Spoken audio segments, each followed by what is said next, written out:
Welcome back sa ating channel. Naging mainit nga no sa hindi umano sa mundo ng social media. Tila sumabog na nga sa galit itong si Senador Amy Marcos kay Lisa Smugs, Romualdez at Kuting ng Norte. Dito nga natin makikita na talagang nagbigay nga ng kataga itong si Senador Amy Marcos na kahit anong mangyari ay ang sosuportahan niya pa rin ay ang mga Duterte.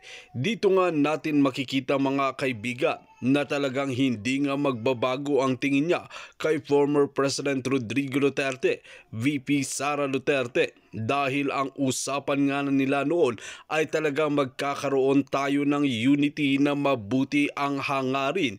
Hindi ngayon na unity ng mga dilawan ang ginawa ni Tambalos Los at ni Kuting ng Norte at Lisa Smugs na ito.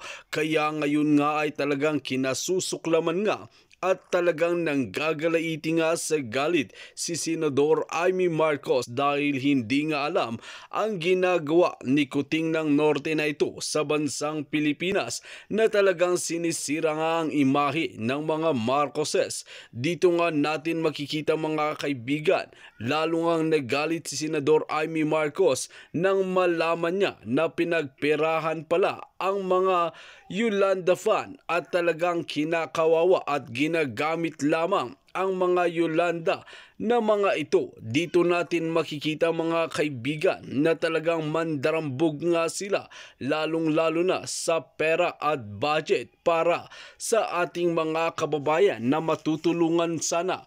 Ngunit hindi na nila ito binigay at talagang binulsa lamang nila ito.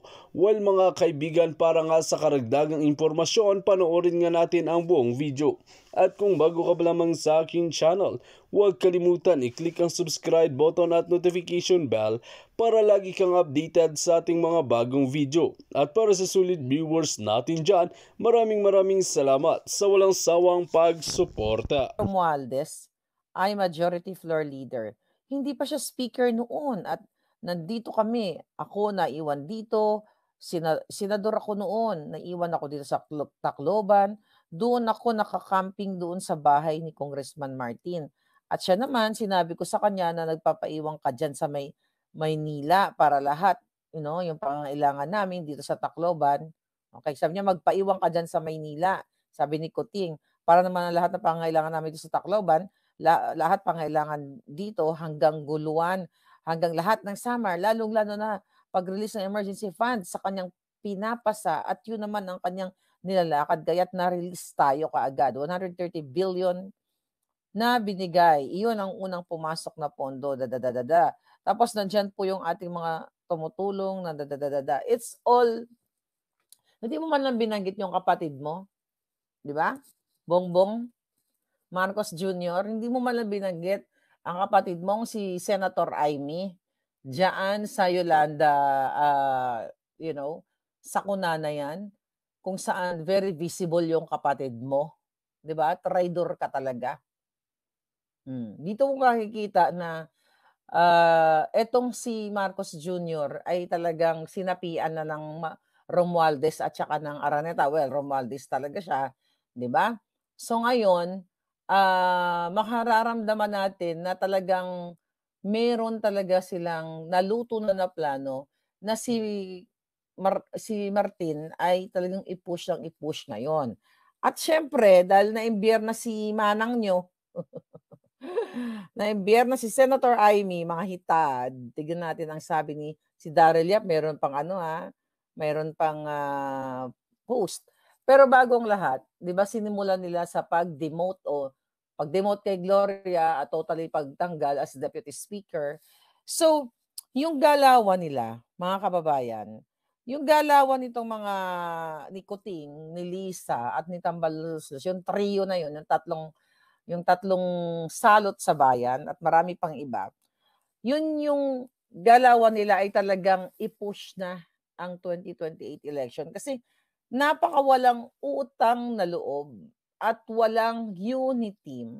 Dahil yung mga taong pinangakuan, especially mga Pilipino, at yung mga kaalyado nila, okay, like si Inday Sara, at yan sila Gloria, di ba?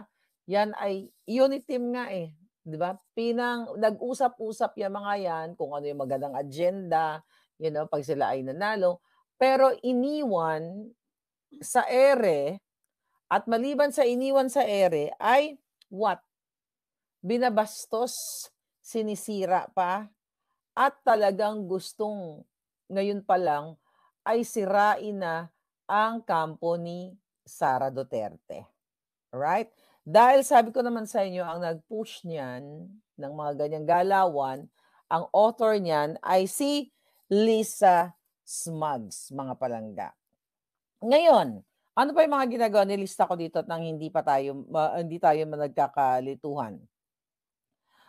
Ay nako, nung time, okay, nung time na si Romualdez Tambaloslos ay actually hindi naman talaga siya popular at hindi naman siya kilala ng taong bayan na gumagawa ng tama, 'di ba? Laging nakabuntot kay Inday Sara 'yan nung time na and even na panahon ni GMA, 'di ba?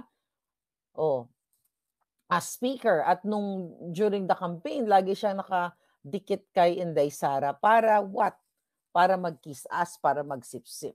So ngayon na nakuha na nila yung power, ngayon gusto na nilang babuyin yung mga taong supposedly ay kakampi nila. Ito tayo mga palangga. Anong drama ni Senator Amy today? Tignan natin. So, yes, tignan natin yung drama ni Senator Amy. Nakakatuwa kasi kahit papaano, 20 hours ago, actually busy ako kanina nung nabasa ko to, na naglitanya naman ito si Senator Amy, tungkol nga doon sa naganap, okay? Totoong naganap, 'di ba, sa Yolanda, right?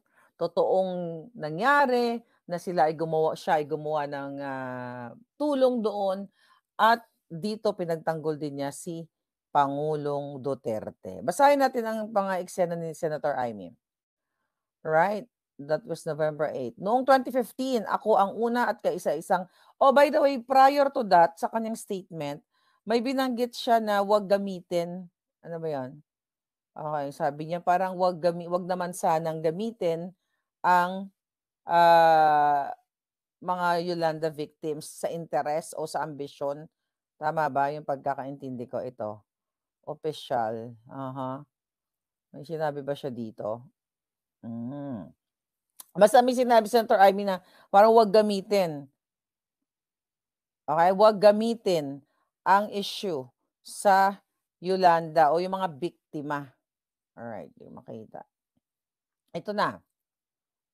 20 hours ago, sabi ni Senator Amy, 2015, ako ang una at kaisa-isang gobernador na nagdeklara ng suporta para kay Pangulong Duterte. Ito maganda yung sinabi niya. Nakikita ko sa kanya ang aking ama, matapat, kaibigan, matapat sa bayan. So, ito yung way of ni Senator Amy na dahil nga sa yung ginagawa ni Tambaloslos at ni Liza at ni Kuting na gustong talagang idiin ang dating presidente, kasuhan, 'di ba? Dahil na-threatened sila dun sa sinabi ni Pangulong Duterte na dapat ay i-audit nila yung kanilang mga ginastos diyan o yung mga pera ng bayan diyan sa Congress. At sabi ni Pangulong Duterte, hangga't hindi pinapakita yung detailed na audit ay huwag kayong magbayad, taong bayan. So doon sila na-threaten na wala namang masama sa sinabi nung lolo natin, 'di ba, ni Pangulong Duterte. So, ito yung restback or ito yung usok ni Senator Amy. Sabi niya, iyan ang iniwang legasiya sa akin ng aking ama. Ang makatotohanang pagkakaisang hindi bula lamang ang bibig. Pagkakaisang nangangahulugan ng pagiging isa. By the way, si Senator Amy ang nag-coin ng unit team. Alam niyo naman 'yan, 'di ba? Hindi si Kuting, hindi si Lisa, hindi si Tampaluslos, 'di ba? Siya ang may ano niyan. Okay, siya ang brainchild niyan. Sapagkat kung ang isang Marcos ay loyalista sa paninindigan at pakikipagkaibigan. Pinaka-loyalista kami sa kapakanan ng bayan. Alright, sabi niya, kahit tayo, I think you're referring to yourself lang, attorney, Senator Amy. Okay? Ang kapatid mo wala na eh. Binaboy na tayo eh. Binaboy ka na nga eh bilang kapatid niya. So, this is good. Kasi nagsasalita kayo, Senator. Ang sabi ko nga, I still have high respect for this Senator. Kasi na-meet ko yan si Senator Amy. Ibang-iba talaga siya sa kanyang kapatid na lutang. O, laging naka-pulburon. Sabi ni Senator Amy, kabastusan. Oh, diba, bongga nagalit. Okay, ang ating senador. Alright, sabi niya, kabastusan sa aral ng Yolanda ang pinagkakaabalahan ng mga politikong ginugutay-gutay ang bansa at ginagamit sa pagpapapogi at pagpapalapad ng papel. Sino ang ibig niyang sabihin? Mga palangga, what? Meron dyan, no? Ayun. Yeah. So ngayon, sino ang sinasabi nito ni Senator Amy? Okay, kabastusan. Sino bang umiepal ngayon? Hindi yung kapatid niya, si Martin, ang pinsan niya, yung mga alam mo, naloka nga ako eh, dahil even busy ako mga palangga. Over there. I think dito nakatago. Diyan, tingnan mo dyan, wag baka maano ka. Yan, tingnan mo. Nakatago. Ayan. So anyway, mga kaibigan, ayan, sabi niya kabastusan, sabi ni Senator Amy, ito'y talagang umuusok na siya sa galit sa ginagawa ni Martin at ng kanyang kapatid. And I hope talagang lalo siyang umusok para nga makita talaga natin na si Senator Amy ay true to her words. Okay? At natutuwa ako, Senator Amy, sa ginagawa mo, although minsan yung bunganga ko nanggigigil kasi ako kasi gusto ko tampalin mo si Smugs. Gusto ko kasi ganunin ni Amy yung yung sister-in-law niyang putot. Gusto kong anuhin niya talaga yun eh. But anyway, of course. Alright, sabi niya, okay, ang aral na itinuro sa atin ng Yolanda, eksaktong 10 taon ang nakalipas ay buhay pa rin sa aking gunita na walang dilubyo ang kayang lumunod sa lakas ng Pilipinong mulat at gising. Okay? Magandang statement. Igalang sana natin ang libo-libong namatay sa kunang iyan at alalahanin natin ang pagkakaisang umahon sa atin sa dilubyong iyan. Dilubyong naglugmok sa atin kapag kukonsintihin natin ang nais sumira sa ating mga nasimulan na pagkatapos ng pagsubok na iyan. Pero I know na inaantay ninyong nabanggitin kasi hindi pa niya binabanggit yung kanyang kapatid eh. 'Di ba? Mas maganda sana dito kung ikaw bongbong, ikaw bongit, ikaw tambaloslos. Agree? At siguro dahan-dahan lang. I hope na talagang yung relationship or friendship o yung pangako ni Senator Amy na unit team with Sara hindi masayang. Okay? At nararamdaman din natin na kung babalikan ko yung sinabi ni Senator Amy nung nagchichika bumbum ako sa kanya, na sabi ko, ano ba yung ginagawa ng sister-in-law mo? Ganyan, di ba? Na sisira yung inyong pangalan. Ang sabi niya, wala siyang power. Nandyan lang siya sa tabi-tabi. So, wala nga siya talagang power. Kasi si Lisa ang presidente. Hindi yung kapatid niya. Kaya inaantay ko talagang pingutin niya yan si Kuting. Ano kaya, no? Biglang live, buwangit. Yeah, gaganon talaga ni Senator Amy.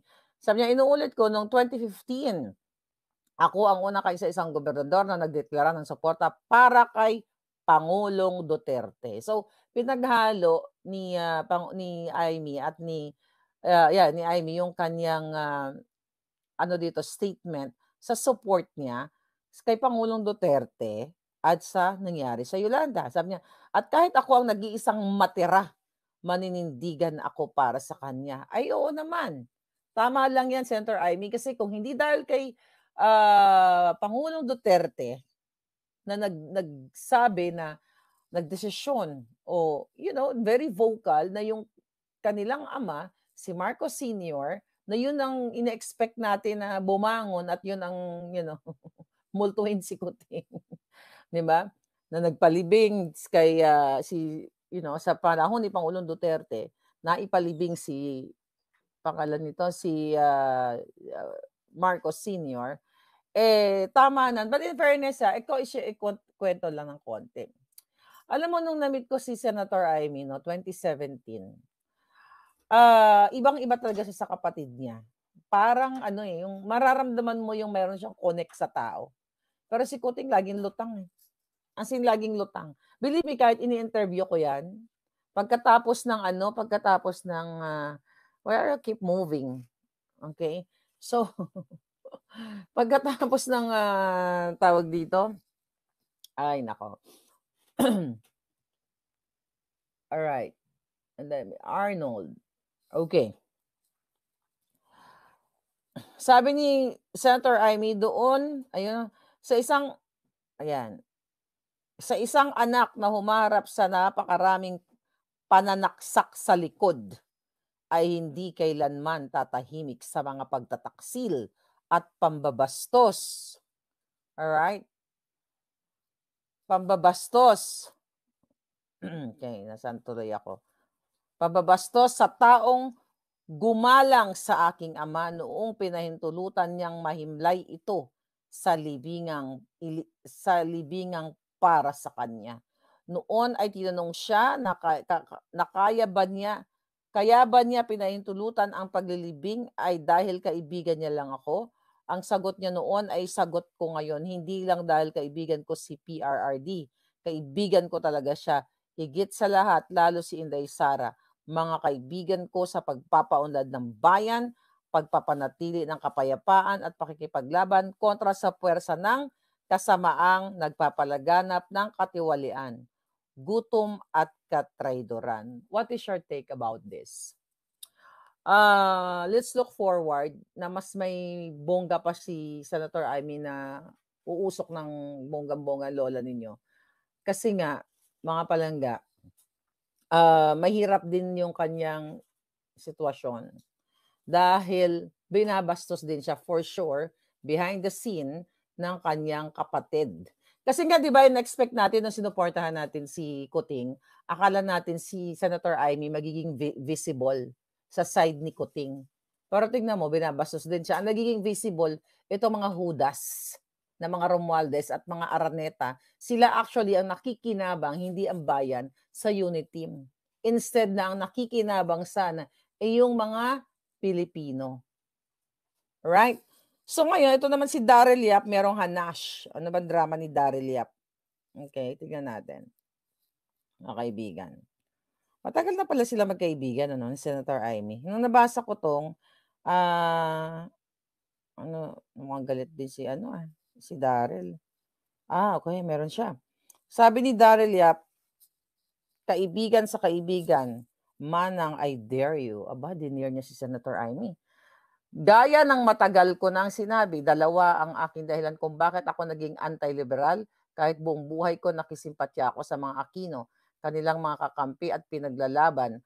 Ang mga dahilan, ito ay SUP 44 at Yolanda. I think pare-pareho tayo. Nung sinuportahan natin, nung dinurog natin na sinasabi natin ng mga dilawan because of SUP 44 at ang issue sa Yolanda na may mga namatay, maraming namatay na mga inosenteng tao dahil sa kapalpakan ng Aquino government. Kaya tayo nagsama-sama na mga against tayo sa dilawan. Pero ngayon, yung sinuportahan pala natin ay dilawan.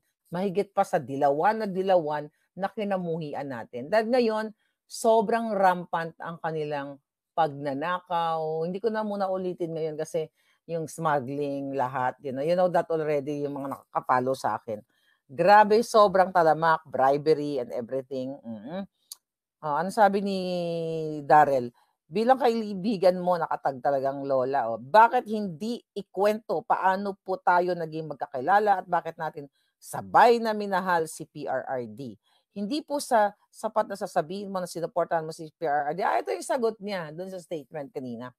Laban sa mga emote ng pinsan mo, correct.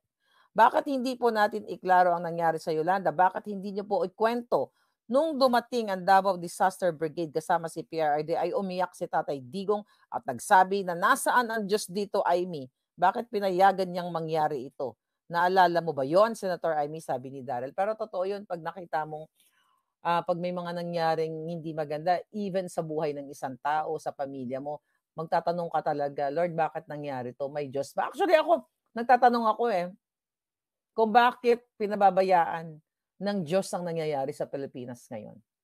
Minsan, hindi naman ako sa nagdududa na may Diyos o wala. Pero out of your frustration, talagang maiiyak ka, bakit hinahayaan ni Lord? Bakit may Diyos ba talaga kung bakit hinahayaan niya na si Lisa, si Tambaloslos ay nakawin ng pera ng bayan, talagang at si Kuting at pahirapan ng Pilipino? Yun lang, bakit nangyayari? Sabi ni Daryl, doon din po sa misyon na yan ay tinanong kayo ng mga kasamahan ko, nasaan po si Martin? Bakit si Alfred lang ang nandoon? Hindi ka po sumagot, Senator. Ito si Daryl ang nagsasalita. Nagtatanong sa'yo kasi ikaw ang nasa bahay nila, wala yung Yeda o kung sino man. Ang naalala ko lang, sabi ng staff niyo doon, si Manang Aimee po ang natutulog sa kwarto nila Sir Martin. So ang tanong ko, Senator, kung nandoon si Martin Romualdez gaya ng pinagsasabi ng mga syonget niyang friends sa social media, bakit po kayo ang natutulog sa bedroom nila at bakit kayo ang nagmamando ng relief goods na binagsak lang sa bahay nila? Ang totoong concern po ay hindi yung napakasinungaling nilang magsabing nandoon sila noong Yolanda kasi isang buwan kang natulog sa kwarto nila. Ang tanong, saan po sila natutulog ng asawa niya? Sa maid's quarters. Okay? So, kasinungalingan, sabi ni Daryl. State ng club, you know what? Itong nangyayari kasi, mga palangga, na ginagawa ni Marcos Jr. at ni Tambaluslos, alam naman natin na sobrang ninanakaw nila ang pera ng bayan. Alam natin na talagang hindi sila nagtatrabaho para sa inyo, kundi tinatrabaho nila kung paano sirain si Sara, paano sirain yung mga taong nakadikit kay Sara kasi nga, syempre, mas malakas si Sara kaysa kay Romualdez. At ang intensyon talaga nila, as early as now, di ba sinabi ko na yun sa inyo, first quarter of the year, I think first quarter of the year pa lang, na ang plano talaga ni Lisa at ni Kuting is patatakbuhin nga si Martin ng 2028 at si Sandro ay 2034. Kaya ito yun, inuubos sila ng inuubos ang salapi ng bayan at ginagamit nila sa mga papogi at lahat ng kalamidad ay gagamitin ng mga hinayupak na ito para lumakas si Romualdez. Kasi pinagmalaki nga niya yung kanyang yung Okta report, 'di ba? Na kesyo tumaas daw siya sa survey and everything, So, it's more than a year pa lang si Kuting. Ngayon, more than a year pa lang, nagtatrabaho na sila para sa eleksyon. At sinisira na nila yung mga taong, hindi sinira, nasira na nga nila yung mga taong ka-unity nila. So balikan natin ang panahon ni Vic Rodriguez na sinira nila. Balikan natin yung pangako ni Kuting na magti-$20 ang bigas na hindi naman niya tinupad. O tapos ngayon maniniwala pa kayo. Tapos ngayon magpapagamit pa yung mga Yolanda victims o tayong lahat na akala mo concerned sila. Ang question ko dun sa pamisa-misa nitong Marcos na to, Marcos Jr. at ni Tambaloslos at yung mga gabinete ni Kuting, like yesterday yata dyan, di ba, na live coverage nila, nandoon yung mga jutang ginemis na mapadasal-dasal pa, tapos nagsasalta sila dun sa mga biktima. Nabigyan nyo ba lahat ng bahay yung mga yon? Nabigyan nyo ba ng cash aid? Di ba? Kung talagang kayo ay para sa mga biktima. So definitely, pinagkukuha nyo lang yung mga biktimang yon at I hope nabayaran, 'di ba? Ako, dahil sa ginagamit nila sobra yung pambubusabos sa Pilipino. Sana binigyan niyo ng magandang trato yung mga hinakot niyo na naman dun sa, commemoration ng Yolanda victims. Ay naku, si Dito nga natin mapapatunayan na kahit papaano mga kaibigan ay talagang hindi nga nagbago ang tingin ni Senador Amy Marcos kay Vice President Sara Duterte at Tatay Digong na ang kanilang hangarin ay matulungan ang bansang Pilipinas at maiangat muli. Well mga kaibigan, sana ay magising na sa katotohanan itong si Kuting ng Norte na ito at hindi magpaalipin sa tambaluslos na mga ito. Well mga kaibigan, kung kayo ang tatanungin ano ang inyong mga opinion, just comment below sa ating comment section at ating pag-uusapan.